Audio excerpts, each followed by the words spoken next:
Jemaat yang dikasihi Tuhan, mari kita satu dalam doa.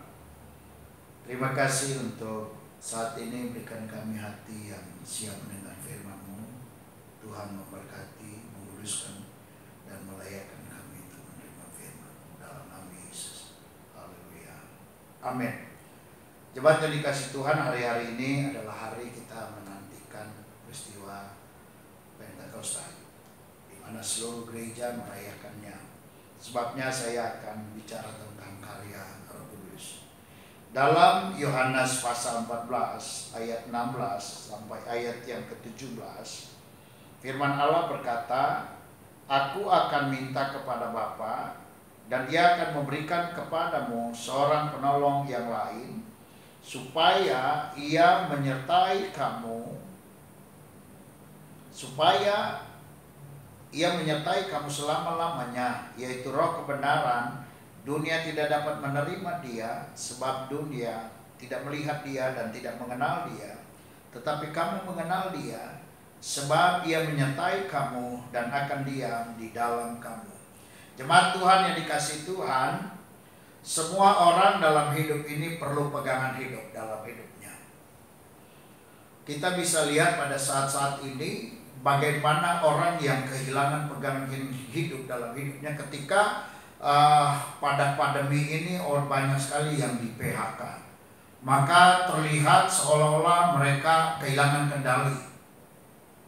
Dan puji Tuhan, saudara, ini masih dalam kondisi yang terkendali, dan saya berharap masih dalam kendalinya pemerintah. Tetapi saudara, dimanapun, kalau orang itu kehilangan pekerjaan, maka dia kehilangan kendali dalam hidup, karena tidak ada pegangan. Anak-anak juga, dia sangat tetap rasa nyaman kalau orang tuanya tetap ada, baik yang wanita, orang tua wanita maupun orang tua pria.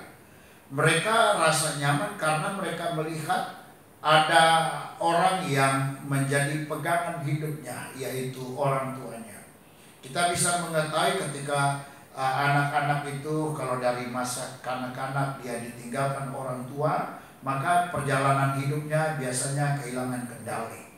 Nah, saudara yang terkasih dalam Tuhan, ketika Yesus ingin naik ke surga, sebelum Yesus naik ke surga, Yesus sudah sampaikan dalam Yohanes pasal 14 ini, yang Yesus sampaikan kepada para murid tentang kepergiannya ke surga, dan dia juga memberikan kepada para murid sebuah pegangan hidup dalam hidup mereka.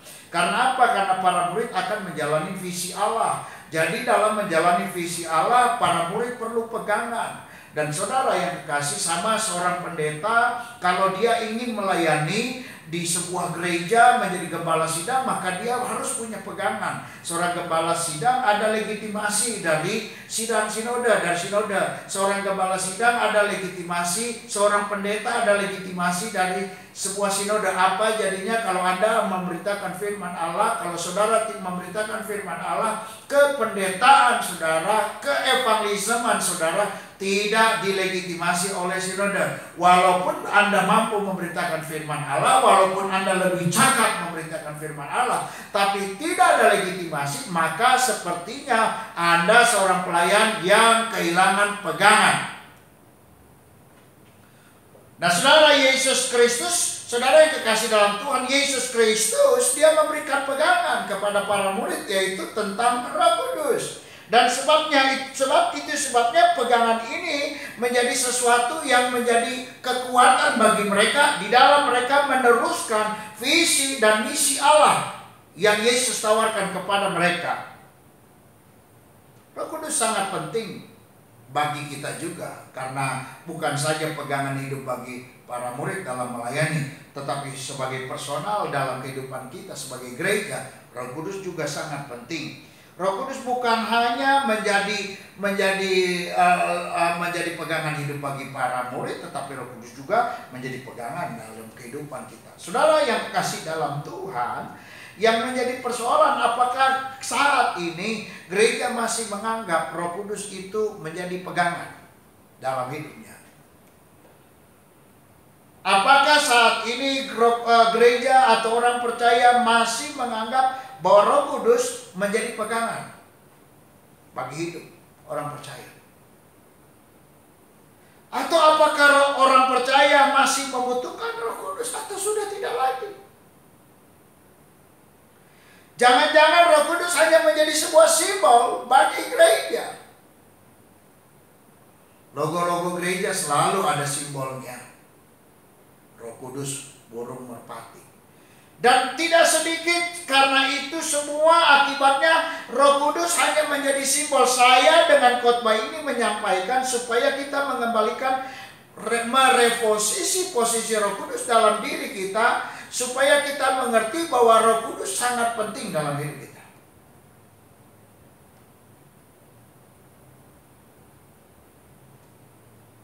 Saudara yang kekasih dalam Tuhan, kita melihat karena ada 3 karya Roh Kudus yang penting bagi orang percaya. Pertama yang ingin saya bacakan, yaitu pertama, Roh Kudus menjadi penolong. Dalam terjemahan dikatakan alon parakleton. Parakleton itu para artinya di sebelah, kleton itu, kletos itu adalah orang yang dipanggil. Jadi kalau diterjemahkan parakleton itu ada artinya orang yang dipanggil untuk menjadi pembela, orang yang dipanggil untuk menjadi penolong, orang yang dipanggil untuk menjadi pembela daripada para murid.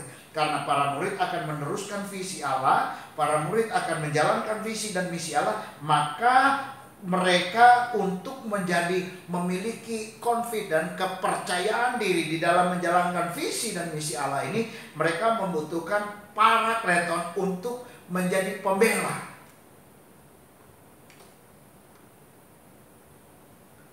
Saudara yang kekasih dalam Tuhan, kalau para murid direkomendasikan Roh Kudus menjadi penolong, menjadi pembela, maka bagi gereja, bagi orang percaya, Roh Kudus merupakan penolong hidup kita. Roh Kudus akan memberikan hikmat kepada kita. Satu kali dalam cerita Raja Salomo menghadapi sebuah persoalan, di mana ada 2 orang ibu yang mengakui bahwa itu adalah anaknya. Tetapi dalam mengambil keputusan, akhirnya Salomo bilang, ya sudah, belah saja bayi ini. Yang kepala buat yang ini, yang badan untuk ini. Saudara yang bukan punya, yang tidak mempunyai bayi ini bilang dia setuju, belah saja. Maka dari situlah Salomo tahu bahwa yang punya bayi itu yang berkata, jangan, lebih baik kasih kepada dia. Dari situ Salomo tahu. Alkitab bilang Salomo adalah orang yang penuh dengan Roh Kudus. Apa artinya? Roh Kudus itu penolong bagi kita, dia pembela bagi kita. Dan pada saat Salomo mengalami persoalan seperti itu, dia memberikan hikmat kepada kita yang sangat brilian, sehingga Salomo bisa menyelesaikan perkara itu. Saudara yang kekasih dalam Tuhan, saya ingin sampaikan bahwa saudara dan saya perlu Roh Kudus. Apalagi dalam keadaan-keadaan yang seperti ini, pandemi ini. Apa jadinya kalau Anda tidak membutuhkan Roh Kudus? Anda akan kelabakan menghadapi keadaan ini. Yang kedua, Alkitab bilang, aku akan minta kepada Bapa dan ia akan memberikan kepada Bapa dan ia akan memberikan kepadamu seorang penolong yang lain supaya ia menyertai kamu. Dikatakan Roh Kudus menjadi penyerta. Dalam terjemahan Yunani digunakan kata gini, menemet humin eiston aiona. Menemet humin eiston aiona, artinya dia harus menyertai kamu selama-lamanya. Jadi waktu Yesus katakan demikian, Yesus bilang dia akan menyertai kamu selama-lamanya. Nah saudara yang kekasih dalam Tuhan, Roh Kudus itu menyertai kita selama-lamanya. Artinya Roh Kudus selalu hadir dalam diri kita. Roh Kudus selalu ada dalam diri kita sebagai orang percaya. Yang menjadi persoalan, mengapa Roh Kudus yang seolah-olah selalu ada dalam diri kita sepertinya tidak terlihat karyanya? Saya ingin sampaikan begini. Mengapa ya Roh Kudus yang selalu ada dalam diri kita, tetapi seolah-olah tidak terlihat karyanya? Pertama saya ingin sampaikan, kadang-kala orang percaya melihat karya Roh Kudus itu ketika dapat menyelesaikan hal-hal yang bersifat spektakuler, yang bersifat bombastis. Seolah-olah ketika yang bersifat bombastis, yang bersifat spektakuler, baru kita akui itu Roh Kudus berkarya dalam diri kita. Padahal tidak sedikit dalam keadaan-keadaan yang biasa-biasa saja dia memperlihatkan karyanya, tapi Anda dan saya seringkali tidak menyadarinya. Dalam keadaan-keadaan biasa seringkali dia menolong kita, tetapi Anda dan saya seringkali tidak mengakuinya bahwa itu adalah karya Roh Kudus. Seringkali kita tidak mengakuinya. Jadi saudara, Roh Kudus ada dalam diri kita, dia menyertai kita dan dia memperlihatkan karyanya. Tetapi pada kenyataannya kita mengukur karya Roh Kudus itu apabila hal-hal itu bersifat bombastis, hal-hal yang bersifat spektakuler. Bukankah saat ini kalau Anda dan saya sampai saat ini kuat menghadapi pandemi ini, wabah ini, dan siapa yang memberikan kekuatan kepada Anda? Roh Kudus. Siapa yang memberikan kepada Anda sesuatu pernyataan, kita tetap mengucap syukur? Roh Kudus. Siapa yang memberikan hikmat kepada saudara yang menyatakan tetap bertahan dalam hidup ini? Roh Kudus. Tetapi seringkali hal-hal seperti itu kita tidak akui.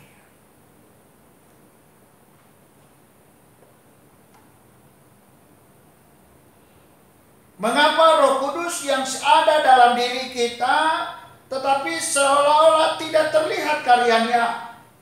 Tadi saya sampaikan karena kita selalu mengukur karya Roh Kudus apabila hal-hal yang bersifat spektakuler. Yang kedua yang ingin saya sampaikan, Roh Kudus itu sangat bekerja, sangat aktif. Karena kata menyertai itu sangat aktif dalam diri kita. Tapi persoalannya, dia bekerja dalam hati nurani kita. Tetapi persoalannya seringkali kita tidak menyadarinya. Kita tidak menyadarinya.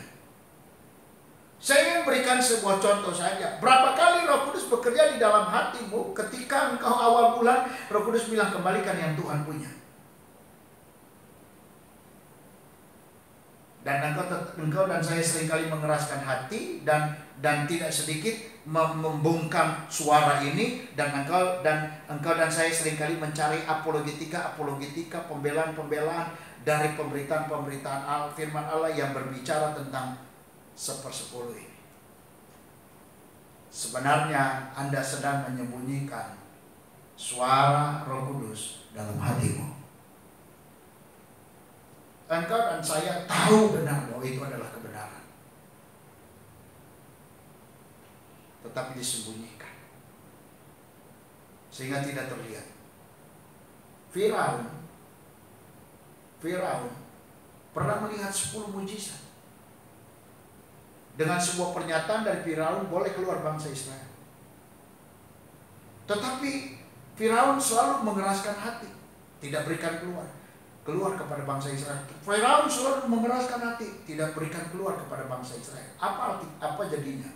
Alkitab bilang, maka Tuhan mengeraskan hati Firaun, sehingga Firaun tidak lagi tahu keajaiban itu. Firaun tidak lagi tahu tentang bahwa hati nurani itu Tuhan sudah sampaikan sesuatu kepada dia untuk bicara. Firaun sudah tidak tahu. Karena apa? Dia mengedepankan kehendaknya. Dia membungkam suara yang ada di dalam hati nurani yang Allah bicara dengan Roh Kudus. Roh Kudus bicara dalam hatinya. Dan itu seringkali terjadi dalam kehidupan kita orang percaya.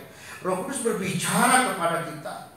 Roh Kudus menyampaikan sesuatu dalam hati nurani kita. Kita bungkam, kita tutup, kita katup, dan kita mengedepankan kepentingan kita, dan kita mencari pembelaan diri supaya terlihat benar.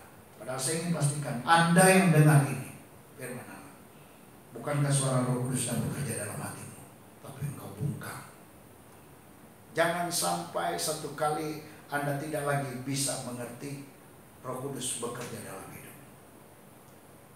Jadi kata menyertai, saudara, kata menyertai di situ menemet humin eiston ayona, dia menyertai selama-lamanya. Artinya dia ada selama-lamanya dengan kita, dan Roh Kudus berkarya dalam diri kita. Yang persoalannya, Roh Kudus punya karya bukan hanya hal-hal yang spektakuler, sekalipun dia bisa mengerjakannya, tetapi hal-hal yang tidak spektakuler pun dia tetap mengerjakannya. Dan juga dia bekerja dalam hati nurani kita untuk memberitahukan, menyampaikan apa yang Anda dan saya harus lakukan. Tetapi persoalannya bukan karena Roh Kudus tidak berbicara dalam hatimu, tetapi kita membukanya demi kepentingan. Demi apa? Demi kita punya kehendak, kita kedepankan kehendak kita. Maka Roh Kudus terlihat, tidak terlihat dalam hidup kita.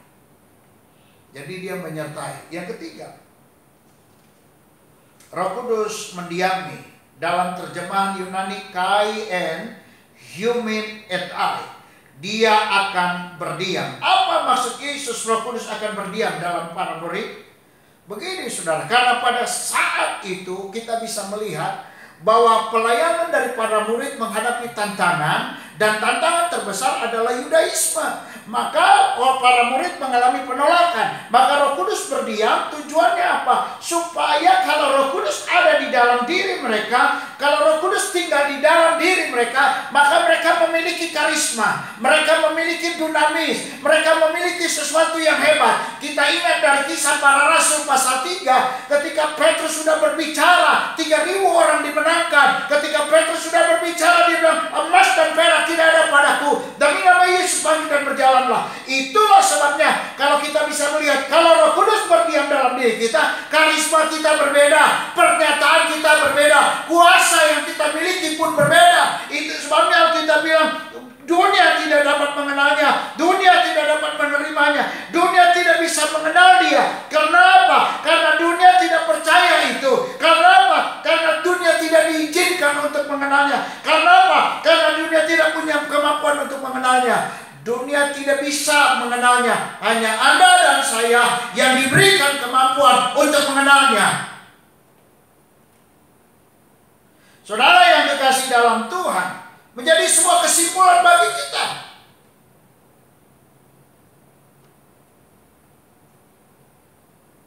Apakah kita perlu Roh Kudus? Pencipta lagu Peganglah Tanganku Roh Kudus, Bapak Awan Datu, Tuhan sudah panggil. Tapi ciptaannya sampai sekarang. Pencipta lagu Hidup Ini Adalah Kesempatan, Pendeta W.L. Muslatu Mahina, Tuhan sampai sudah panggil. Tetapi karyanya sampai sekarang. Para murid, Tuhan sudah panggil. Tapi gereja sampai sekarang masih ada. Walaupun pandemi ini ada, tetapi gereja tetap ada. Karena apa? Karya Roh Kudus.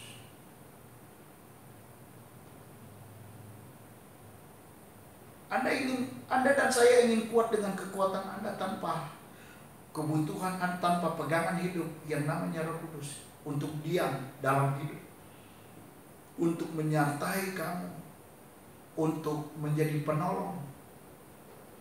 Apakah Anda perlu Roh Kudus?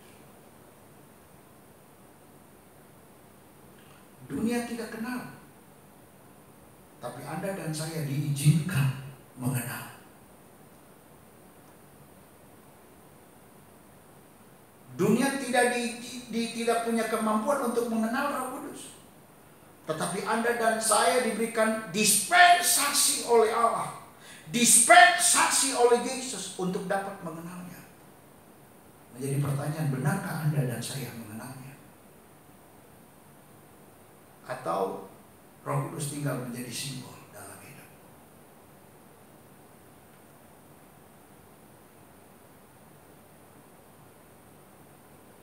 Dunia tidak punya kemampuan untuk mengenal, dan dunia tidak diizinkan untuk mengenal. Tapi Anda dan saya diizinkan untuk mengenal. dan bahkan kita mengenalnya.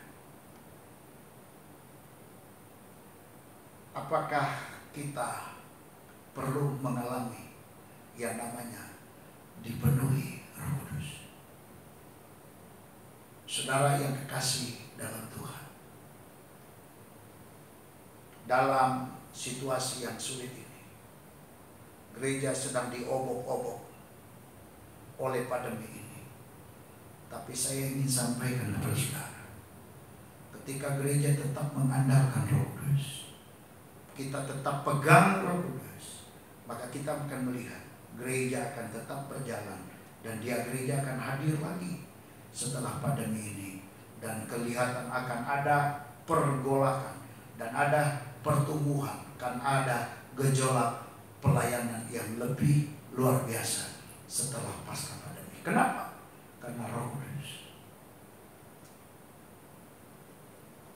Saudara yang di rumah, ingin saya sampaikan kepada saudara, kalau Roh Kudus berkata dalam hatimu,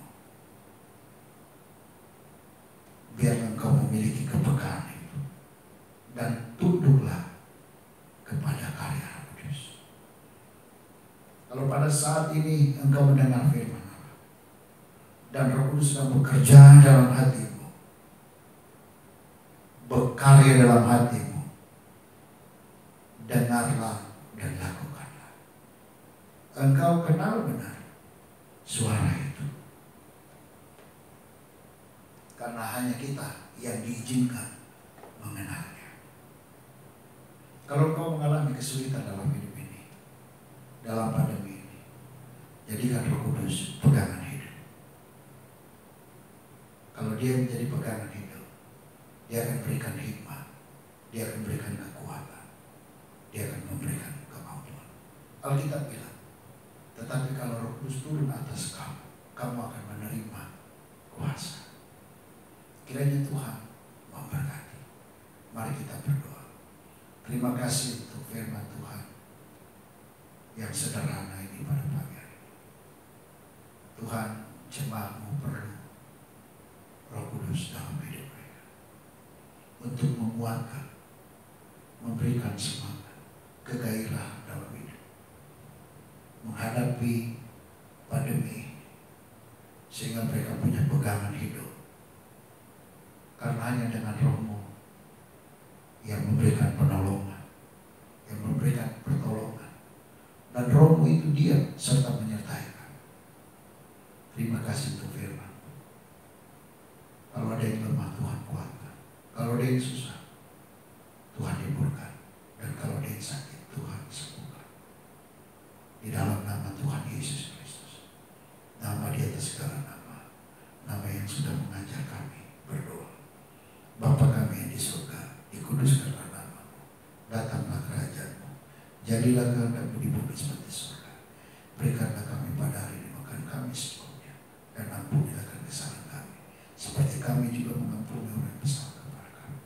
Dan jangan bawa kami dalam pencobaan, tapi lepaskanlah kami dari jahat, karena Engkau yang punya kerajaan dan kuasa dan kemuliaan sampai selama-lamanya. Jemaat Tuhan yang dikasihi Tuhan, arahkanlah hatimu, lakukan firman Tuhan yang kita sudah dengar, dan angkatlah tanganmu serta terimalah berkat-Mu. Kiranya berkat daripada Allah Bapa, cinta kasih daripada Tuhan Yesus, serta penghiburan Allah Roh Kudus menyertai kita mulai saat ini sampai selama-lamanya. Diberkatilah dalam keluarga-Mu, diberkatilah kesehatan-Mu, diberkatilah pendidikan anak-anak-Mu, usaha dan kerja-Mu diberkati.